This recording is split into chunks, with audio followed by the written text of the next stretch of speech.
क्या आप जानते हैं कि अमेरिका के इतिहास का सबसे खतरनाक सीरियल किलर कौन था? एक ऐसा इंसान जिसने दशकों तक पुलिस को चकमा दिया, जिसने 90 से ज्यादा हत्याओं का दावा किया और जिनमें से 60 से अधिक की पुष्टि भी हो चुकी है। आज की इस वीडियो में हम बात करेंगे सैमुअल लिटिल की।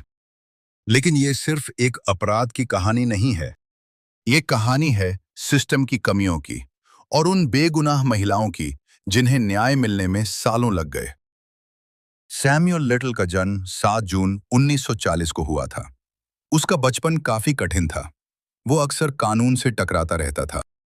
किशोरावस्था से ही उस पर चोरी और अन्य अपराधों के मामले दर्ज होने लगे थे। लेकिन किसी ने भी ये अंदाजा नहीं लगाया था कि आगे चलकर वही व्यक्ति अमेरिका का सबसे खतरनाक सीरियल किलर बनेगा। 1970 के दशक से लेकर 2005 तक लिटिल ने अलग-अलग राज्यों में यात्रा की। वो ज्यादातर कमजोर और असुरक्षित महिलाओं को निशाना बनाता था। उसका तरीका बेहद खतरनाक लेकिन चालाक था। वो अपने शिकार का गला दबाकर हत्या करता था, क्योंकि गला दबाने से अक्सर शरीर पर ज्यादा बाहरी निशान नहीं रहते। इसी वजह से कई मामलों को ओवरडोज या प्राकृतिक मौत समझ लिया गया, और यही कारण था कि वो दशकों तक पुलिस की पकड़ से बचता रहा। 2012 में आखिरकार डीएनए सबूतों की मदद से पुलिस ने उसे गिरफ्तार कर लिया। जांच के दौरान कई पुराने मामलों से उसका कनेक्शन सामने आने लगा। लेकिन असली चौंकाने वाली बात तब हुई जब जेल में रहते हुए उसने एक के बाद एक कई हत्याओं को कबूल करना शुरू कर दिया। उसने दावा किया कि उसने 90 से ज्यादा महिलाओं की हत्या की है।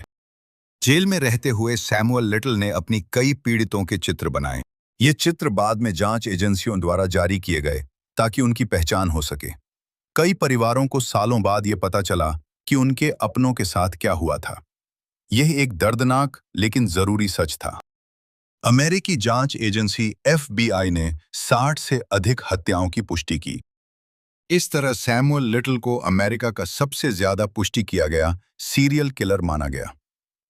लेकिन इस कहानी का सबसे दुखद पहलू यह है कि उसके कई शिकार समाज के कमजोर वर्ग से थे, जिनकी गुमशुदगी पर ज्यादा ध्यान नहीं दिया गया।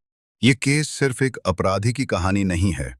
ये दिखाता है कि कैसे कई बार सिस्टम की कमजोरियां अपराधियों को सालों तक बचने का मौका दे देती हैं। अगर शुरुआती मामलों में गहराई से जांच होती तो शायद कई जानें बचाई जा सकती थीं। सैमुअल लिटिल की मृत्यु 2020 में जेल में हुई, लेकिन उसके अपराध इतिहास में दर्ज रहेंगे। ये कहानी हमें सिखाती है कि हर इंसान की जिंदगी की कीमत बराबर है और न्याय में देरी कई बार बहुत महंगी साबित होती है। अगर आपको ये वीडियो जानकारीपूर्ण लगी तो इसे लाइक करें, शेयर करें और ऐसे ही सच्ची घटनाओं पर आधारित डॉक्यूमेंट्री के लिए चैनल को सब्सक्राइब करें।